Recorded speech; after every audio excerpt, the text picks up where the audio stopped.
বন্ধুরা, আজ একটি গুণের সহজ পদ্ধতি তোমাদের দেখাবো। আমরা 12কে 13 দিয়ে গুণ করতে চাই। তাহলে সহজ পদ্ধতিটি হলো, প্রথমে আমি 2কে 3 দ্বারা গুণ করব। 3 দুগুণ 6।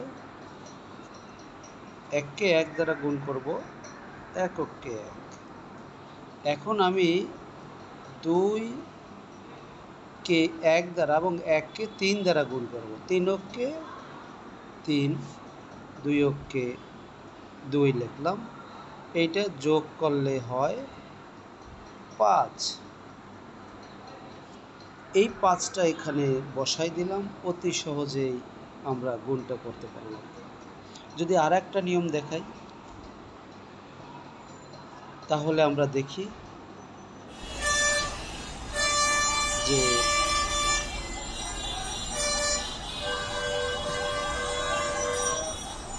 আর একটা নিয়ম দেখব, খুব সুন্দর আর একটা নিয়ম।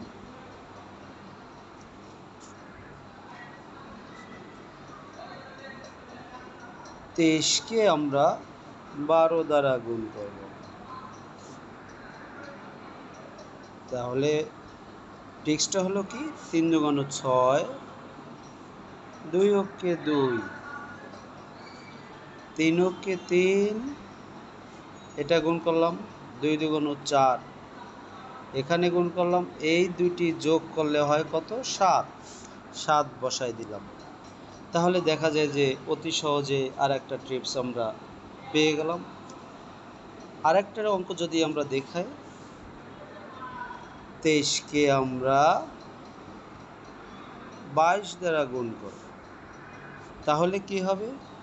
এই ক্ষেত্রে আমি 3কে 2 দ্বারা গুণ করলে হয় 3 দুগুণ 6।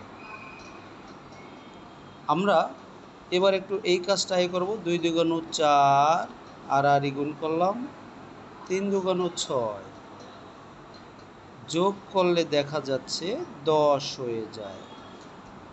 তাহলে এই 10-এর শূন্য নামবে, 2 দুগুণ 4, আর এই 1 এখানে যোগ হয়ে যাবে 5।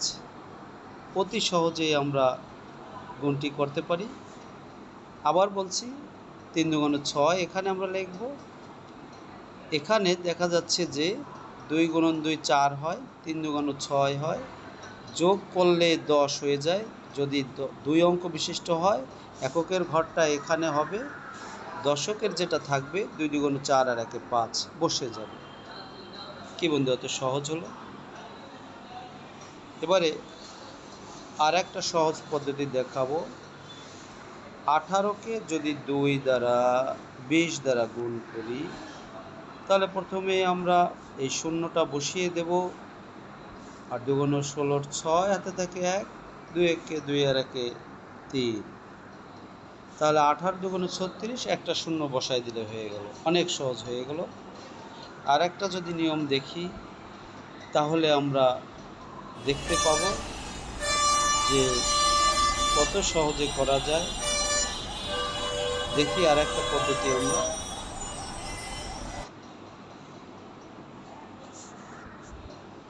আরেকটি পদ্ধতি আমরা দেখব। 45কে আমরা 30 দ্বারা গুণ করতে চাই। প্রথমে শূন্য বসাই দেব। 3 5 15, 5 হাতে থাকে 1, 3 4 12, আর 1-এ 13। অতি সহজেই হয়ে গেল। তাহলে দেখা যাচ্ছে যে সহজ পদ্ধতিতে একটি গুণ আমরা অতি সহজে গুনতে পারি। তোমাদের বিষয়টি কেমন লাগলো জানাবা। সবাইকে ধন্যবাদ।